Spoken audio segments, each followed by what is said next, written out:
Então, foram cerca de 900 mil votos, 16% total dos boletins válidos da primeira volta das presidenciais. Coutinho de Figueiredo conseguiu o melhor resultado de sempre de um nome ligado à iniciativa liberal numas eleições, e isso já o fez avançar com um movimento cívico. Para fazer o rescaldo da primeira volta, falar sobre a segunda, analisar consequências para a vida do país e do partido, vamos estar nos próximos minutos à conversa com Mariana Leitão, presidente da IEL.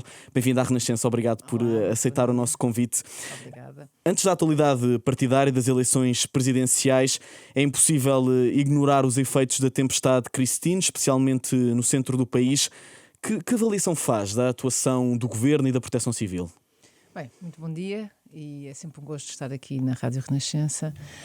Antes de mais, deixe-me começar por deixar uma palavra, não só as sentidas condolências às famílias e aos amigos das vítimas, mas também uma palavra de solidariedade para com todas as pessoas que no fundo viram a sua vida devastada por conta desta tempestade.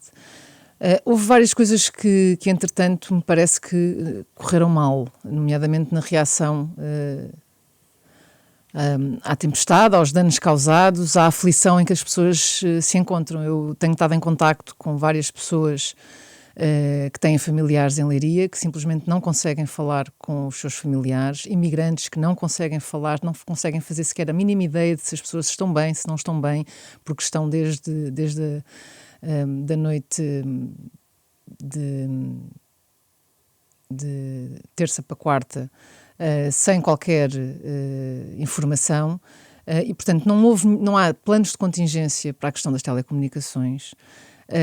Não houve claramente falta de meios por parte dos bombeiros. Também sei que houve cortejos de bombeiros completamente dizimados, mas nota-se que há um desespero que vai da população aos órgãos políticos, inclusivamente autárquicos, que já pediram várias vezes uma intervenção, nomeadamente decretar-se o estado de contingência ou o estado de calamidade. Foi, entretanto, decretado pelo Foi Governo. hoje. Mas é tarde essa decisão? Eu parece-me que sim, até porque o Governo já provou estar um bocadinho desorientado. Ontem era preciso fazer uma análise muito detalhada para se poder decretar o que quer que fosse, pelo menos foram estas as palavras do Primeiro-Ministro e do Secretário de Estado. Entretanto, passaram-se umas horas e afinal já se consegue decretar o estado de calamidade. Então, que informações é que não havia hoje, que já existem hoje, que não havia ontem, que já existem hoje? O que é que mudou? E, portanto, parece-me que face aos inúmeros apelos que o próprio Presidente da Câmara de Leiria, os vários autarcas fizeram, que o Governo poderia ter uma resposta mais atempada. Ainda esta manhã, o Secretário de Estado disse que ainda estavam a avaliar se fazia sentido ou não decretar o estado de calamidade. Mas essa descoordenação meia hora de que depois fala... está o Primeiro-Ministro a dizer que afinal vamos decretar o estado de calamidade. Quer dizer, há aqui o Ciresp, o grande sistema de emergência que o país Já lá tem. vamos ao Ciresp. Essa descoordenação de que fala é uma maior responsabilidade do Primeiro-Ministro ou da Ministra da Administração Interna? Eu não sei onde é que está a Ministra da Administração Interna. É que em todas estas situações, quem tem falado ou o Primeiro-Ministro ou o Secretário de Estado. A Ministra da Administração Interna, que eu saiba, à data ainda não se pronunciou sobre Isso a mostra situação. o quê? Das duas, uma, ou não está a ser capaz de lidar com a situação, ou, do ponto de vista comunicacional, entendeu-se que não seria a pessoa indicada para falar. Uma coisa é certa, em última instância, além do Primeiro-Ministro, a responsabilidade direta é da Ministra da Administração Interna, em situações desta natureza. Mas com portanto, falhas... parece-me que dar a cara, quando as pessoas estão em profunda aflição, quando há vítimas mortais, quando há bens patrimoniais completamente destruídos, pessoas sem acesso à eletricidade, sem acesso à água, sem acesso a telecomunicações, que há de facto aqui uma responsabilidade acrescida por parte dos dirigentes políticos. Mas com falhas também já identificadas no Ciresp, principalmente no Conselho da Batalha. Isto já pode ser suficiente para a Ministra abandonar o cargo ou é cedo para fazer esse tipo de pedidos? Eu neste momento gostava que a Sra. Ministra, mais que não fosse, desse a cara. Parece-me que esse é o primeiro passo, dar a cara. Obviamente ninguém controla fenómenos desta natureza, tempestades e coisas similares, mas a forma como nós damos a cara e respondemos perante uma situação deste género faz toda a diferença. Eu neste momento já só quero que a senhora Ministra dê a cara, vá ao local, acompanhe as operações de alguma forma. Parece-me que essa é a responsabilidade não só do Secretário de Estado, mas obviamente da Ministra, que é em última instância a tutela é dela. E precisamente para dar a cara, a Iniciativa Liberal pondera chamar a Ministra ao Parlamento? Eu, neste momento, todas as coisas estão em aberto. Eu não vou descartar nenhuma situação, nenhum dos recursos que a Iniciativa Liberal tem no Parlamento. Agora, eu gostava mesmo era que a senhora Ministra, neste momento, desse uma palavra ao país sobre o que se está a fazer, como é que está a acompanhar as operações. Já não é a primeira vez que há fenómenos em que a senhora Ministra acaba por ficar sempre bastante resguardada e não dar a cara devidamente. Parece sugerir que é quase um desrespeito por parte da Ministra.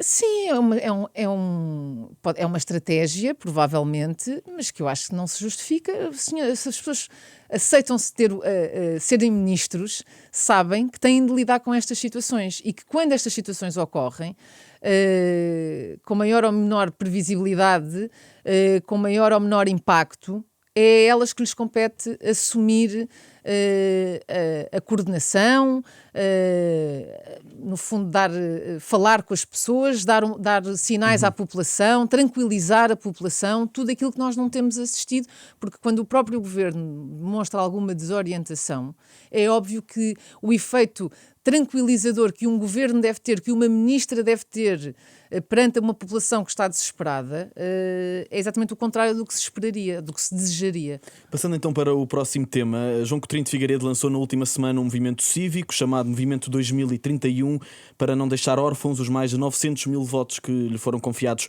na primeira volta das eleições presidenciais. A Mariana já se referiu a este movimento como sendo necessário para ir ao encontro destas pessoas. A IEL não podia ser este espaço. A IEL é esse espaço.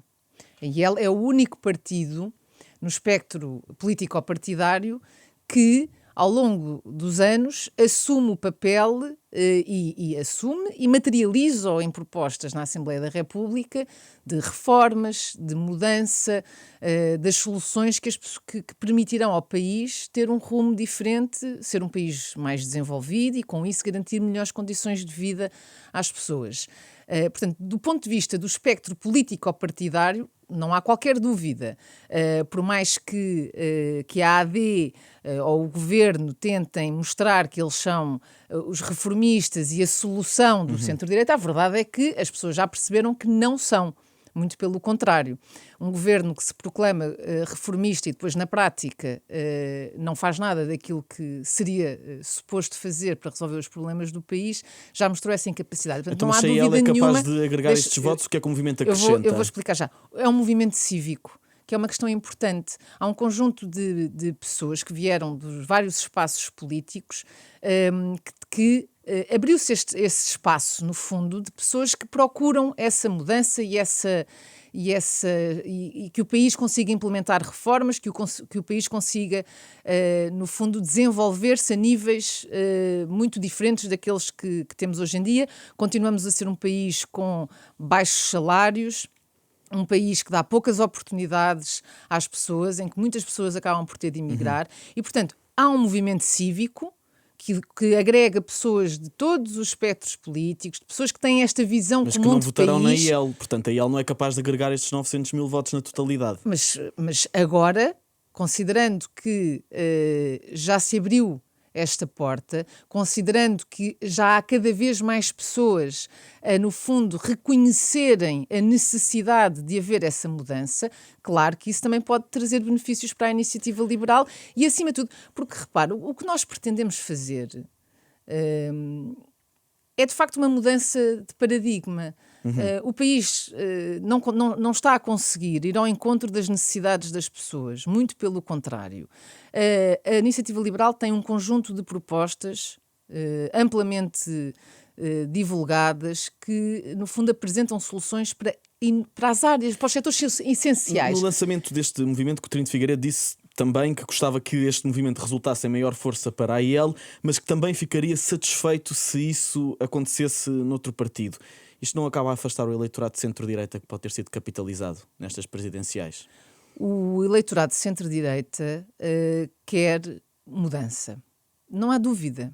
Basta vermos o resultado das últimas eleições. Que estes 900 mil votos podem também ajudar outro partido e que isso também seria positivo na sua perspectiva. Isto não está a desajudar a IEL na estratégia eleitoral? Coutinho Figueiredo já disse que esse é o objetivo também, ajudar a iniciativa liberal.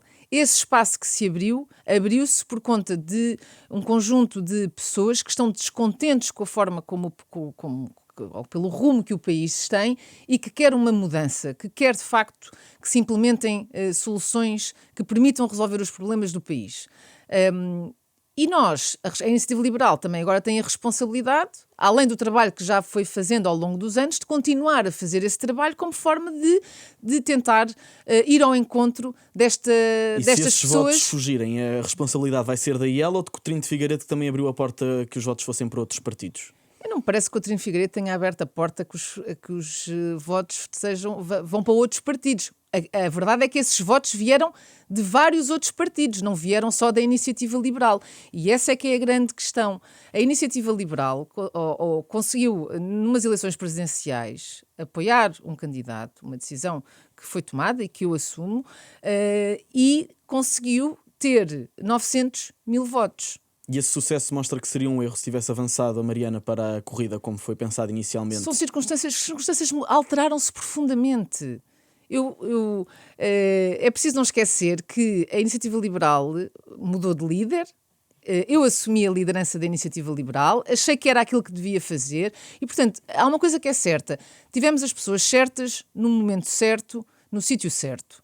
E isso não há dúvida. E isso é uma questão de liderança também. Portanto, agora, este resultado reforça a sua liderança? Eu não tenho dúvida nenhuma. Aliás, não deixa de ser curioso que ao longo desde que saiu o resultado da primeira volta, fala-se muito da liderança da Iniciativa Liberal. É curioso, quer dizer, eu desde que sou presidente da Iniciativa Liberal consegui triplicar o resultado nas autárquicas, face ao resultado anterior. Neste momento somos decisivos nas duas principais cidades do país, ao nível autárquico, e tivemos 16% numas eleições presidenciais com um candidato que vem de um partido que representa 5% do eleitorado. Portanto, falar-se em problemas de liderança ou questões sobre a liderança da Iniciativa Liberal depois destes resultados parece-me quase caricato. Quando ainda para mais, noutros partidos, porque é curioso, só falam da liderança da Iniciativa Liberal, mas outros partidos lideranças que tomaram decisões de apoiar candidatos que nem sequer conseguiram ir ao encontro do eleitorado base, ninguém... Luís Montenegro é que se devia estar a ponderar a sua liderança no PSD? Não é uma questão de ponderar a liderança, há uma questão que é, eu tomei uma decisão certa, pus o candidato certo na eleição certa a concorrer, de alguma forma, é decisão também da liderança da Iniciativa Liberal, apoiar aquele candidato.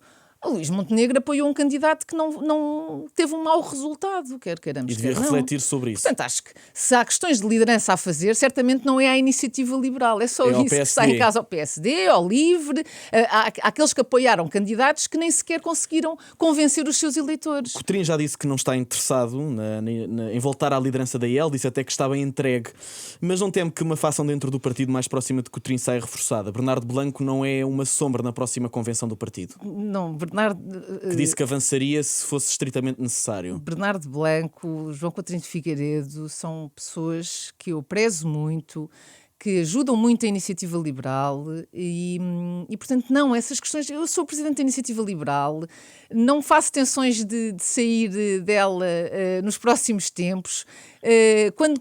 Quando tomei a decisão de avançar para a liderança, tomei com a consciência e a responsabilidade e a vontade de fazer aqui um caminho coerente, sólido e de conseguir ajudar a Iniciativa Liberal a crescer, como a Iniciativa Liberal tem crescido ao longo dos anos e continuar a assumir esse crescimento. E, portanto, essas questões, quem é que vem a seguir, não me parece sequer que seja oportuno neste momento. Acabei de dizer, tive bons resultados no pouco tempo que estou na liderança da Iniciativa Liberal.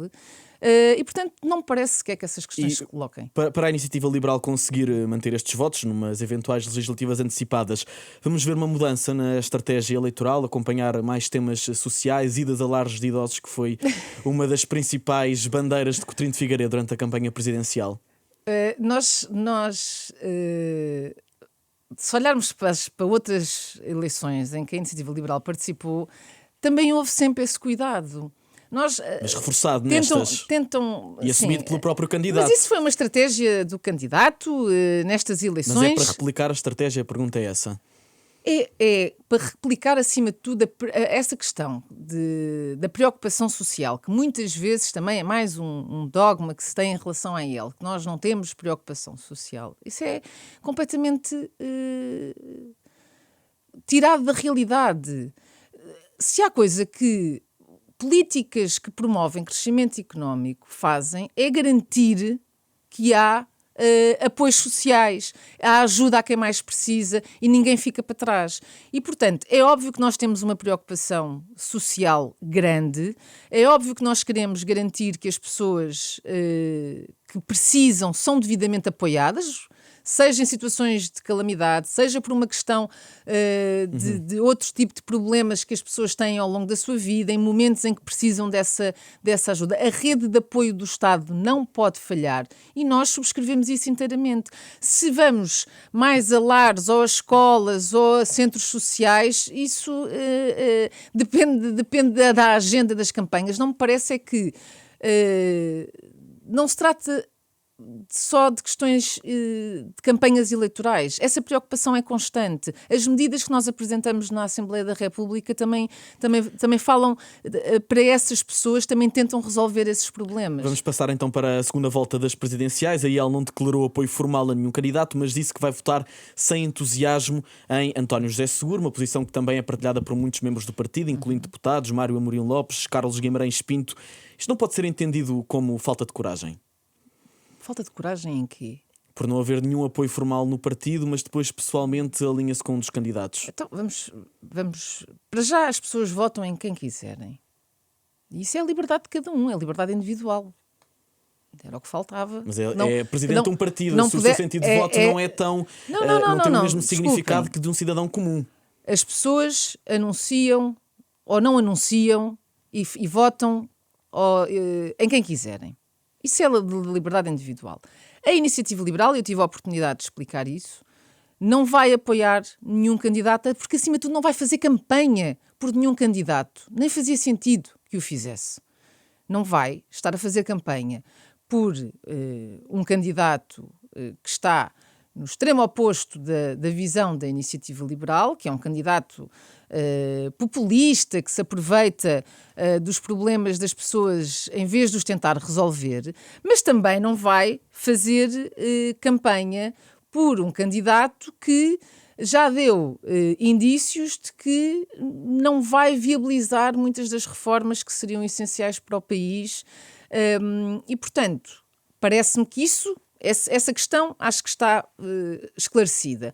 O voto de cada um, a cada um compete. Mas não tem medo de algumas críticas de ser contraditória ao assumir o voto seu em António José Seguro, mas depois aí ele não indicar um apoio a António José Seguro? Não acho que haja contradição nenhuma. Eu acabei de explicar. O partido Iniciativa Liberal não vai fazer campanha por nenhum dos candidatos. Alguma vez houve contactos entre a Iniciativa Liberal, ou Coutinho de Figueiredo, e o PSD para uma candidatura concertada na primeira volta? Acusou várias vezes Montenegro de ser o responsável de não haver um candidato do centro-direita na segunda volta. Alguma vez houve contactos para que isso acontecesse? Não. Que eu tenha tido contactos, eu pessoalmente, só posso falar por mim, não. Nem a ele? Com certeza que não.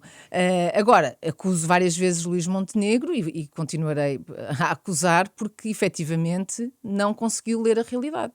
Não conseguiu. Quando nós estamos a caminhar para o dia das eleições e se percebe perfeitamente que Luís Montenegro, ou, aliás, neste caso, Marcos Mendes, não tem hipótese nenhuma de passar à segunda volta, é óbvio que há um sentido de responsabilidade que os líderes partidários têm de ter, de conseguir olhar para a realidade e perceber o que é que está em causa. E, neste caso, estava muita coisa em causa. Tanto é que nós, nesta segunda volta, estamos com dois candidatos que,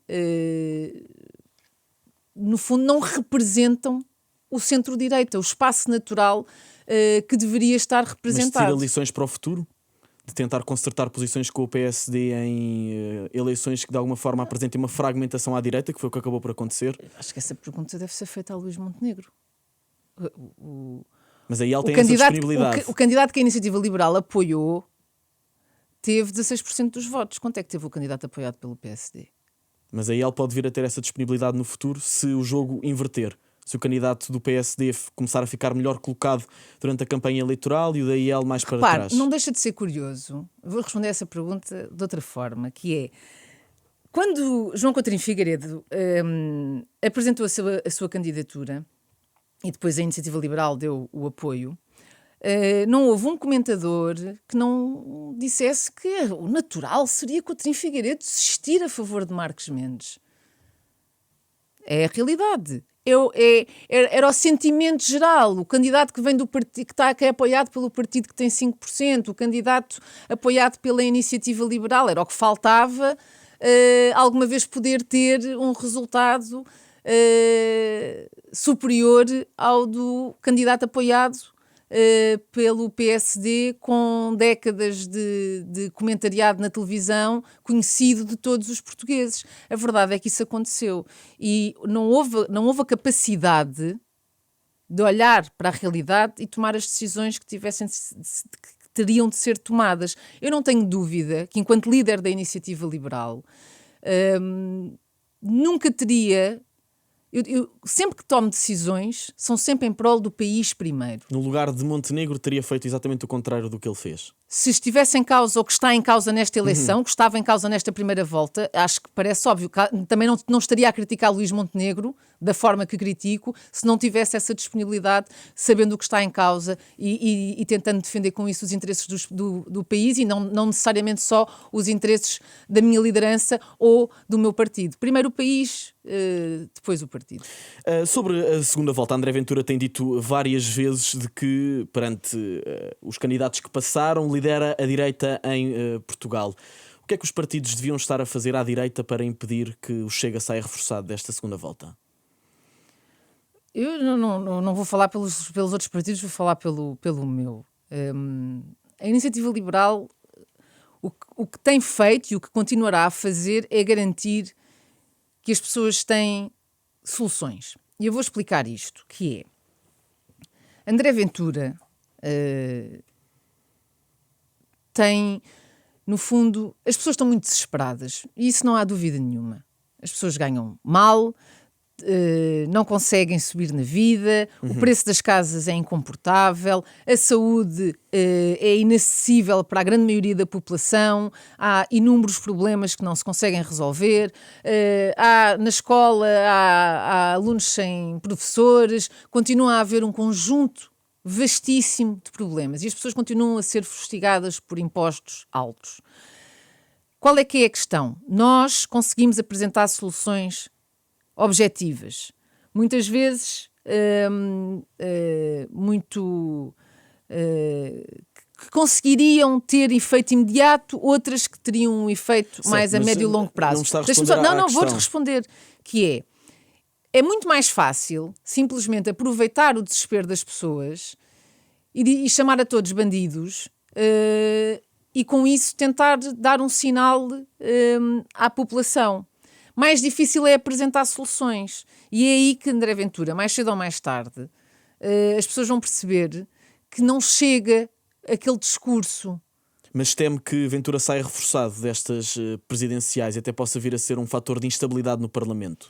Eu não acho que ele vá sair assim tão reforçado nestas eleições, mas também acho que é importante dizer o seguinte: é que António José Seguro também não pode querer ser presidente apenas pela rejeição ao outro candidato. António José Seguro tem de querer ser presidente porque consegue fazer esse exercício de agregar a população à volta da sua candidatura. E isso faz garantindo que fala para os vários eleitorados, nomeadamente para o eleitorado do centro-direita, que agora ficou, de alguma forma, órfão porque não tem candidato na segunda volta e que ambiciona essas tais reformas e essa tal mudança que, infelizmente, António José Seguro, de alguma forma, já disse que não tem muita disponibilidade. Já falou, nomeadamente, da reforma laboral, que diz que inviabiliza, e também, quando se fala de saúde, é muito na lógica, continua sempre tudo centrado no SNS, quando nós já sabemos que o SNS não dá resposta e, portanto, é preciso muito mais. Mas se André Ventura, com o resultado que tiver, imaginemos que tem 35, 40%, ou até menos, mas independentemente do número de votos, se optar por uma postura mais hostil no Parlamento contra o governo, ser uma força de bloqueio como Montenegro tantas vezes tem avisado, aí ele vai estar do lado da estabilidade ou ou não vai dar a mão ao governo? Mas dar a mão ao governo em que sentido? O que é que estamos a falar do que em concreto? Da postura do Chega na Assembleia? Essa não me parece que consiga ser muito pior do que a que Mas já é. eleições legislativas antecipadas, pressionadas pelo Chega, que se não facilitar a viabilização do orçamento do Estado, isso beneficia ou prejudica a IEL?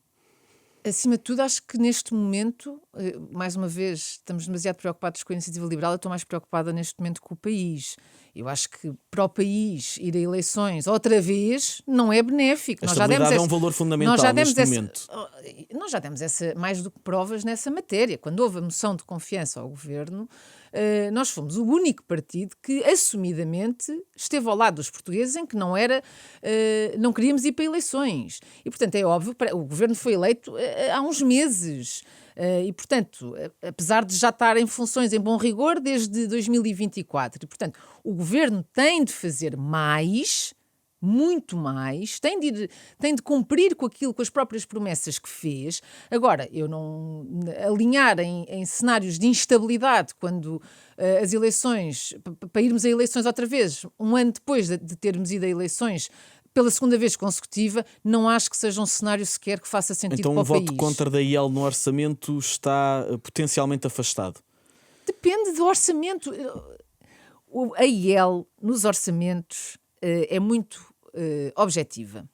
Orçamentos que não baixam impostos significativamente e que aumentam a despesa do Estado são orçamentos que são contrários ao interesse do país. E, portanto, essa é a nossa postura. Nem há expectativa agora do eleitorado que possa ter saído reforçado com as presidenciais de alinhar mais ao centro-direita? Certamente que esse eleitorado, se quer reformas, se quer mudanças, há duas coisas que sabe. É que a despesa do Estado não pode aumentar, muito pelo contrário. O Estado tem de ser capaz de se reformar, tem de ser capaz de se tornar mais eficiente e esse eleitorado também sabe que para haver crescimento económico, que é essencial para sustentar o Estado Social, para sustentar o funcionamento do Estado, para sustentar a saúde, para sustentar a educação, é preciso que haja políticas que vão nesse sentido. Portanto, e são sempre os pontos fulcrais da iniciativa liberal quando avaliam o orçamento do Estado. A postura de Coutinho de Figueiredo, que criticou bastante o orçamento do Estado para este ano, mas que disse que não merecia o voto contra, e agora também este reforço de votos vindos do centro-direita, não obriga a nenhum sentido de voto por parte da iniciativa liberal no orçamento. Não pressiona. Não obriga nem pressiona, acabei de lhe dizer. Nós olhamos sempre desta forma. Se o governo apresentar um orçamento que vá ao encontro destas duas ideias, não aumenta a despesa e consegue garantir políticas que promovam o crescimento económico, aí sim faremos a devida ponderação e poderemos não votar contra. Agora, sem essas duas situações, não me parece que sejam exigências assim tão estapafúrdias, são exigências perfeitamente razoáveis perante a situação em que o país se encontra. Obviamente que nesse caso estaremos disponíveis. O nosso tempo está a terminar, mas gostava só de passar rapidamente por um último tema sobre o caso de alegado assédio sexual que abalou a segunda semana de Coutinho de Figueiredo, a segunda semana de campanha. Considera que o candidato também reagiu de forma adequada? Que soube lidar com a pressão? É uma situação muito difícil quando as pessoas são confrontadas com acusações falsas e E eu tive a oportunidade de falar sobre essa matéria. Portanto, Mas Coutrinho podia ter feito alguma coisa diferente? é sempre difícil quando as pessoas são confrontadas com isso e, sinceramente, não acho que haja muito mais a dizer. Há uma coisa só, uma frase que é que esta situação mostrou, é que não vale tudo na política e não pode mesmo valer tudo na política. Inês Bichão disse ter reportado o caso internamente em 2023. A IEL diz ser completamente falso. Vão intentar alguma ação contra Inês Bichão? Eu vou falar muito pouco sobre isso, só para dizer que já temos representação legal e estamos a avaliar isso quando houver. Uma queixa por difamação, é isso que está a ser avaliado? Está a ser avaliado e não vou entrar em mais detalhes, obviamente, o processo se seguirá e quando houver novidades serão devidamente comunicadas. Porquê é que nunca assinou a carta de apoio a Coutrinho subscrita por outras 30 mulheres? Eu sou presidente de um partido, não vou assinar. Mas na altura dos alegados factos era também subordinada, era chefe de Coutinho de Figueiredo, era chefe do gabinete parlamentar. Isso não justificaria assinar a carta de apoio?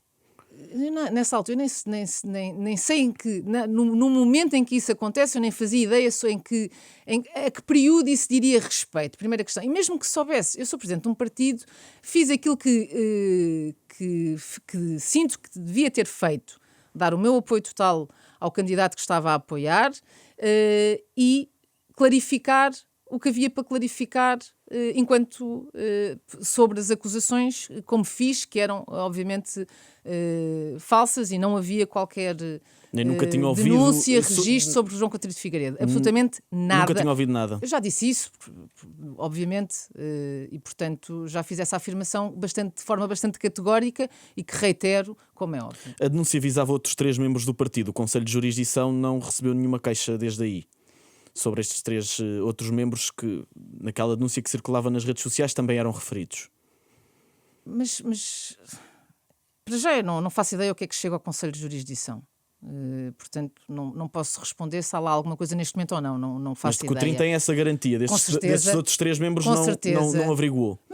Mas sinceramente, há uma queixa nessas insinuações sobre essas pessoas. Eu não me parece. E mesmo assim, nós estamos a discutir o que é exatamente? Um print numa rede social? E isso não motivou nenhuma averiguação interna por parte da IEL sobre outras possíveis denúncias que pudessem existir? Eu já expliquei. Sobre João Coutinho de Figueiredo não há absolutamente nada. Nada. Falou em campanha suja e manobras durante a campanha, também até agora disse que não valia tudo na política. Quer especificar a quem é que se refere? Acho que quando situações destas acontecem, há uma coisa que é certa. Neste momento, qualquer candidato a qualquer cargo pode estar sujeito a uma coisa destas. Isto não é razoável. Isto não é aceitável. Não pode chegar eu fazer assim umas insinuações sobre uma pessoa qualquer e isso destruir a reputação e a imagem de uma pessoa no meio de uma campanha eleitoral. E, portanto, Mas óbvio, tem suspeitas de quem é que possa ter posto isso a correr? Não vou entrar por aí, certamente. Não vou fazer especulação, não vou andar a fazer adivinhação sequer. Há uma coisa que é certa. É grave e muito grave o que se passou e mostra que a fronteira é muito ténue e pode-se prejudicar uma campanha de forma muito rápida, incisiva e com mentiras. E isso é preocupante. Acho que devia preocupar qualquer democrata. Obrigado, agradeço a Mariana Leitão. Fica feito o balanço pela Presidente da IEL da primeira volta das presidenciais, das consequências para a vida do país e também do partido. A segunda volta das eleições está marcada para 8 de fevereiro. Obrigada. Obrigado.